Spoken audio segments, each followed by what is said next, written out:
ಕಾಲ್ ತುಳಿತದ ಬಳಿಕ ಹೋಗಿ ಸಿಎಂ ದೋಸೆ ತಿಂದ್ರಂತೆ. ಒಂದು ವೇಳೆ ಇದು ಸತ್ಯ ಆಗಿದ್ರೆ ಅವರಿಗೆ ಮನುಷ್ಯತ್ವವೇ ಇಲ್ಲ ಅಂತ ಹೇಳಿ ಸಿದ್ದರಾಮಯ್ಯ ಅವರ ವಿರುದ್ಧ ಪರಿಷತ್ ಸದಸ್ಯ ಸಿಟಿ ರವಿ ಕಿಡಿಕಾರಿದ್ದಾರೆ. ಸಿಎಂ ಹೀಗೆ ಮಾಡಿದ್ದು ಸತ್ಯವಾದ್ರೆ ಭಗವಂತ ಕ್ಷಮಿಸುವುದಿಲ್ಲ. ಮಕ್ಕಳನ್ನ ಕಳ್ಕೊಂಡಂತಹ ಹೆತ್ತವರ ಶಾಪ ಅವರಿಗೆ ತಟ್ಟುತ್ತೆ. ಸತ್ಯ ಆಗಿದ್ರೆ ಒಂದು ಕ್ಷಣವೂ ಅವರು ಅಧಿಕಾರದಲ್ಲಿ ಇರಬಾರದು ಅಂತ ಹೇಳಿ ಮಂಗಳೂರಲ್ಲಿ ಸಿಟಿ ರವಿ ವಾಗ್ದಾಳಿಯನ್ನ ಮಾಡಿದ್ದಾರೆ.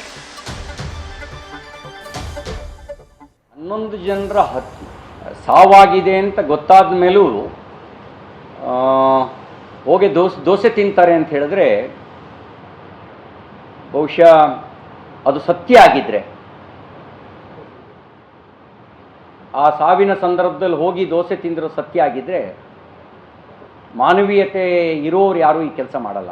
ಮಾನವೀಯತೆ ಸತ್ತವರು, ಮನುಷ್ಯತ್ವ ಇಲ್ಲದೆ ಇದ್ದವರು, ಆ ಮಕ್ಕಳನ್ನು ಕಳ್ಕೊಂಡಂಥ ತಂದೆ ತಾಯಿಗಳ ಸಂಕಟದ ಅರಿವು ಇಲ್ಲದೆ ಇರ್ತಕ್ಕಂಥವ್ರು, ಅವರು ಮಾತ್ರ ಈ ಕೆಲಸ ಮಾಡ್ತಾರೆ. ನಮ್ಮ ರಾಜ್ಯದ ಮುಖ್ಯಮಂತ್ರಿ ಆ ಕೆಲಸ ಮಾಡಿದರೆ ಭಗವಂತನು ಅವ್ರಿಗೆ ಕ್ಷಮಿಸಲ್ಲ. ಆ ಮಕ್ಕಳು ಕಳ್ಕೊಂಡವರ ತಂದೆ ತಾಯಿಗಳ ಶಾಪ ಸಮಾಜದ ಶಾಪ ತಟ್ಟುತ್ತೆ. ಅದು ಸುಳ್ಳಾಗಲಿ ಅಂತ ನಾನು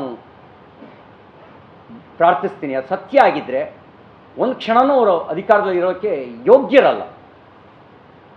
ಯೋಗ್ಯತೆ ಇಲ್ಲದೆ ಇದ್ದವರು ಅಧಿಕಾರದಲ್ಲಿ ಇರ್ತಾರೆ, ಆ ಥರ ಸತ್ಯ ಆಗಿದ್ದರೆ. ನ್ಯೂಸ್ ಫಸ್ಟ್ ನಿರ್ಭೀತಿಯಿಂದ ನಿಮ್ಮ ಪರವಾಗಿ.